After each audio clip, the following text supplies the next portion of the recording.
नगर मनमाड महामार्गावरील रखडलेल्या कामामुळे गेल्या अनेक दिवसांपासून परिसरामध्ये प्रचंड वाहतूक कोंडी निर्माण झाली आहे। दैनंदिन प्रवास करणाऱ्या नागरिकांचे हाल होत आहेत। कामाच्या संथ गतीमुळे सकाळ संध्याकाळ लांबच लांब रांगा वाहनांच्या लागल्याचे चित्र सातत्याने दिसतंय। या गंभीर परिस्थितीची दखल घेत माजी खासदार डॉक्टर सुजय विखे पाटील यांनी स्वतः प्रत्यक्ष घटनास्थळी जाऊन पाहणी केली। डॉक्टर विखे पाटील यांनी महामार्गावरील विविध ठिकाणी थांबून वाहतूक कोंडींची कारणं जाणून घेतली। रस्त्याचं अपूर्ण काम, अव्यवस्थित वळण मार्ग, अपुरा वाहतूक बंदोबस्त यामुळे समस्या अधिक तीव्र होत असल्याचं त्यांनी निदर्शनास आणलं। नागरिक, वाहन चालकांनी स्थानिक व्यावसायिकांशी संवाद साधत त्यांनी अडचणी थेट ऐकून घेतल्या। या प्रसंगी पोलीस प्रशासन आणि संबंधित अधिकारी हजर होते। वाहतूक सुरळीत करण्यासाठी त्यांनी संबंधित यंत्रणांना तात्काळ उपाययोजना करण्याच्या स्पष्ट सूचनाही दिल्या आहेत। आवश्यक ठिकाणी अतिरिक्त मनुष्यबळ नेमणे, वाहतूक नियंत्रणासाठी तात्पुरते पर्यायी मार्ग निश्चित करणे, कामाच्या ठिकाणी सूचना फलक आणि प्रकाश व्यवस्था वाढण्यावर त्यांनी भर दिला। परिस्थितीचं गांभीर्य लक्षात घेऊन डॉक्टर सुजय विखे पाटील यांनी केवळ सूचना देऊन थांबण्याऐवजी जबाबदारी स्वतःवर घेतली आहे। वाहतूक नियंत्रणासाठी ज्या ठिकाणी मनुष्यबळ अपुरा आहे तेथे होमगार्डची नियुक्ती व्हावी अशी भूमिका त्यांनी मांडली। नागरिकांचा त्रास कमी व्हावा, वाहतूक सुरळीत व्हावी आणि दैनंदिन जीवन विस्कळीत होऊ नये यासाठी गरज भासल्यास होमगार्डचा पगार मी स्वतः देईन असा ठाम विश्वास आणि संवेदनशील आश्वासन त्यांनी दिलं आहे। सध्याच्या परिस्थितीमध्ये केवळ प्रशासनच नव्हे तर नागरिकांनाही संयम ठेवणं आवश्यक असल्याचं त्यांनी अधोरेखित केलं। विशेषतः राहुरी परिसरामधील नागरिकांनी नियमांचे पालन करून प्रशासनाला सहकार्य करावे, वाहतूक व्यवस्थेचा सन्मान ठेवावा असं आवाहन त्यांनी केले। डॉक्टर विखे पाटील यांनी तातडीच्या उपायांसोबतच महामार्गाच्या कामाचा वेग वाढवण्यासाठी गरज अधोरेखित केली। काम वेळेत पूर्ण झाल्यासच कायमस्वरूपी दिलासा मिळेल असं सांगत त्यांनी कंत्राटदार आणि यंत्रणांवरही जबाबदारी निश्चित करण्याचे संकेत दिले आहेत।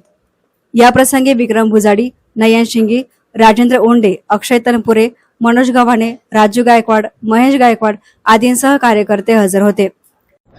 हे अत्यंत दुर्दैवी आहे की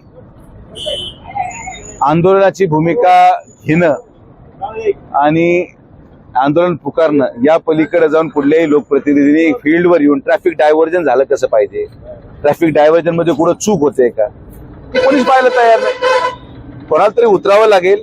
त्याच वेळ माझ्यावाली मी जरा नगरपालिकेच्या महानगरपालिकेच्या प्रचारामध्ये व्यस्त होतो आणि मग आता आज जेव्हा मी घरी चाललो होतो लोणीला तेव्हा मी विचारला हा प्रश्न का एवढी जाम लागू राहिली रोज राहुरीमध्ये, तर ते काही गड्डा पडलं होतं ते बुजवलं नव्हतं, तेव्हा जेसीबी बोलवला, रोलर बोलवला, तर खड्डा बुजवला तर ट्रॅफिक सुरळीत चालू झाली। ट्रॅफिक डायव्हर्जन कशी केली पाहिजे, डायव्हर्ट केल्यानंतर होमगार्डची आवश्यकता आहे, होमगार्डची उपलब्धता नाही, कोणी कोणाला ऐकायला तयार नाही, जो तो आपल्या मनमानीने पुढे गाडी घालतो, अशी शिस्त लागू शकत नाही। आता मी त्यांना सांगितलं 2 दिवसामध्ये होमगार्डचा शोध घ्यायला। होमगार्डच्या पगाराला जर पैसे नसतील तर मी व्यक्तिगत 5-6 लाख रुपये खर्च करतो पगारावर आणि लोकांना त्या होमगार्डचं ऐकावं लागेल। ट्रॅफिक डायव्हर्जन जर व्यवस्थित करण्यात आलं तर ट्रॅफिक जाम होणार नाही, रस्ता होऊ राहिला, डोळ्यापुढे होऊ राहिलं, डांबर पडून राहिलं, रस्त्याची गती आहे, पण लोकांची गैरसोय न होता रस्ता होणं हे पण तितकंच गरजेचं आहे। तर तीच भूमिका माझी आहे। आता आम्ही जमिनीवर उतरलेलो आहोत, फील्ड उतरलेलो आहोत। कधी कधी काय असतं, आपण लोकांना संधी देतो पहिलं काम करायची, ज्याला लोकांनी निवडून दिले अपेक्षेने त्यांनी काम करणं अपेक्षित आहे। आता निवडून आलेला माणूस करत नसेल तर पडलेल्या माणसाला काहीतरी करावं लागेल म्हणून मी लागलोय कामाला। तर राहुरीची जनतेला विनंती आहे की थोडं संयमाने घ्या सगळ्यांनी। जे होमगार्ड आपल्याला ट्रॅफिक डायव्हर्जन देणार आहे त्या ट्रॅफिक डायव्हर्जनच्या अनुसार आपण गाडी वाहतूक सुरळीत करावी। सगळ्यांनी एकमेकाला सहकार्य करा। एका कोणाच्या एकट्याचा घराचा रस्ता नाही, माझ्या एकट्या घराचा रस्ता नाही, पण जर तुम्ही सगळेजण एकमेकाला सहकार्य करून राहिलात तर रस्ता लवकर पूर्ण होईल आणि येणाऱ्या जाणाऱ्याची गैरसोय होणार नाही ही आपल्या चॅनलच्या वतीने नम्र विनंती करतो।